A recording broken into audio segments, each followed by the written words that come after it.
Halo semuanya, kembali lagi sama aku Fernanda Raidika Wifani dengan nomor NIM G00236064. Seperti biasa ya, di akhir vlog kita bakal diberi tugas-tugas ya dari web praktikum. Terus kali ini apa aja sih yang bakal kita jelasin? Next. Nah, pertama-tama apa sih ereksi itu? Jadi ereksi itu pelebaran arteri di penis yang dikontrol sama saraf parasimpatis ya. Jadi sarafnya itu sistem saraf segmen sakral 2 sampai 4. Terus mekanisme ereksinya itu gimana sih? Jadi yang pertama itu kan otak bakal mengirim stimulus seksual ke penis. Jadi itu pas pria ngedengar, ngelihat ataupun ngerasain sesuatu yang bersifat sensual atau seksual ya. Jadi pada saat itu otaknya itu bakal ngirim stimulus atau rangsangan ke penis. Makanya itu terjadi dilatasi penis. Arteri. Habis itu apa darahnya kan bakal ngalir ke penis yang berasal dari arteri tadi kan. Arterinya kan ngalamin dilatasi atau melebar. Nah, arterinya itu namanya arteri profundus penis. Nah, arterinya itu bakal ngejepit vena yang di sini nih. Karena venanya kejepit, makanya penisnya itu jadi tegang ya, tegang terus. Terus otot penis dan panggulnya ini juga bisa berkontraksi. Itu kenapa sih bisa berkontraksi? Soalnya kan arteri profundus penis ini bakal masuk ke corpora cavernosa. Itu uh, terus di corpus cavernosa ini ada namanya arteri cabang cabang arteri Helicinae. Terus arteri ini tuh juga ikut dilatasi, makanya otot penis ini bisa berkontraksi dan penisnya menegang gitu ya. Ini yang nyebabin penis bisa megang atau berdiri lah istilahnya. Nah terus gimana sih mekanisme ejakulasi? Jadi yang pertama-tama ini ada fase emisi ya. Ini fase yang uh, buat nyiapin sperma buat dikeluarin sama glans penis. Nah bagian penis yang seperti kepala ini kalau nerima rangsangan atau disentuh lah, dia dia itu bakal nyalurin stimulus lewat nervus pudendus. Terus nervus pudendus ini bakal nerusin ke segmen lumbalis 1 sampai 3 efektor. Jadi abis rangsangan ini udah diterusin ke lumbalis 1 sampai 3 efektor ini, dia bakal nerusin lagi eh, eh dinding ductus deferens ini bakal berkontraksi. Terus eh, ya dia dinding ductus deferens ini berkontraksi itu buat siap-siap ngeluarin sperma dari testis ya. Terus otot kelenjar vesikalis dan bulboretralis ini juga berkontraksi. Buat apa sih dia dia berkontraksi itu buat ngeluarin semen, buat menyokong sel sperma. Terus otot sphincter vesika urinaria ini juga ikut berkontraksi. Nah, dia buat apa sih kok berkontraksi juga? Nutup dia itu nutup saluran vesika urinaria supaya urin tuh nggak ikut keluar gitu pas ejakulasi ke uretra ya. Jadi yang keluar ya bakal sperma doang. Terus ini ada cabang-cabang Helicinae juga bakal ngalirin darah ke venula buat bikin kontraksi lagi. Nah, ini akhirnya terjadilah kontraksi musculus bulbus pongosus sama musculus ischiocavernosus.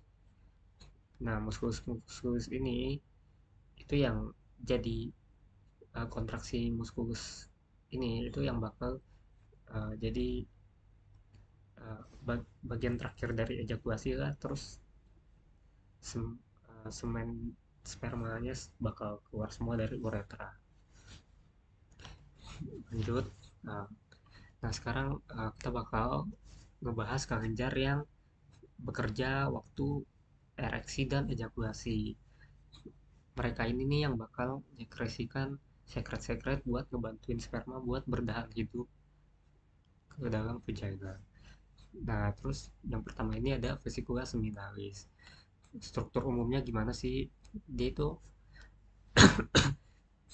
punya dua buah,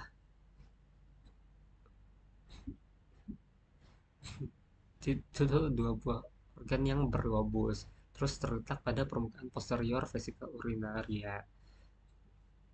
Terus ductus deferens di sisi medialnya ada vesika seminalis. Terus fungsinya apa sih? Dia buat menghasilkan sekret yang ditambahkan pada cairan semen. Terus sekret yang mengandung fruktosa itu buat nutrisi sperma dan prostaglandin untuk motilitas sperma. Terus dindingnya ini berkontraksi selama ejakulasi, ngedorong isinya ke ductus ejaculatorius. Terus sperma bakal keluar ke uretra. Next, next ada glandula prostat. Ini terletak antara kolon vesikae dan diafragma urogenital. Dia ini difiksasi sama ligamentum puboprostaticum, terus muaranya pada uretra pas prostatika melalui ductus prostaticus. Dia punya 4 zona, ada transisional, periuretral, sentral, sama periferal. Fungsinya apa? Dia ngasilin cairan tipis kayak susu ya yang mengandung asam sitrat sama fosfatase asam yang ditambahkan pada saat ejakulasi. Nah, fungsi sekret prostata ini apa? Dia bersifat alkalis sehingga menetralkan suasana asam di dalam vagina. Terus ada glandula bulboretralis. Dia terletak di dalam diafragma urogenital. Terus di bawah musculus sphincter uretra externum. Terus salurannya ini bakal bermuara pada uretra pas spongiosa. Terus dia ini homolog sama glandula vestibularis mayor pada wanita. Fungsinya apa? Fungsinya itu buat sekret, ngasilin sekret pada fase ereksi. Itu cairan mukus buat pelumas sebelum berhubungan seksual. Nah, terus kita bakal masuk ke ngebahas fertilisasi sampai implantasi. Jadi apa sih itu fertilisasi? Seperti yang kita tahu ya, fertilisasi itu dimulai dari proses pembuahan di mana itu terjadinya pertemuan sel sperma sama sel telur. Jadi pada fertilisasi ini sel sperma bakal masuk ke ovum. Nah, ini bakal masuk ke ovum kan. Sebenarnya yang masuk tuh enggak semua. Jadi cuma kepalanya doang. Uh, jadi bagian khusus kepalanya ini dia bakal berikatan sama reseptor ZP, ZP3, ZP3 di zona pellucida. Terus di kepala sperma ini kan mengandung enzim-enzim yang namanya akrosom. Nah, habis perikatan dengan reseptor ini, itu ngebikin akrosomnya bereaksi, terus akrosomnya bakal ngebolongin zona pellucidanya. Nah, sperma ini uh, bakal nyari jalur kayak ngegali-gali gitu uh, ke apa zona pellucida yang udah agak bolong-bolong, terus ngebuat jalan, terus sampai ke dalam ovum. Nah, di dalam ovum ini dia bakal ngerangsang berbagai pelepasan enzim. Jadi enzim-enzim ini yang bakal ngerangsang pertumbuhan kembalinya itu pertumbuhan kembali zona pellucida. Terus membuat zona pellucida ini kan regen tuh, dia bakal nutup lagi dan ngebuat sperma lain tuh nggak bakal bisa masuk. Itu menang deh. Nah, habis fertilisasi pasti ovumnya bakal ngalamin pertumbuhan dong. Nah, itu kita sebut sebagai transport zigot. Nah, zigotnya ini bakal aktif membelah jadi struktur yang namanya morula. Nah, morula ini bakal maturasi membentuk blatokista. Nah, blatokista ini yang bakal jadi fetus di dinding endometrium. Nah, gimana sih kok zigot bisa nempel di dinding endometrium terus jadi fase implantasi? Soalnya tuh kita ada kontraksi dari otot-otot tuba Fallopi ini.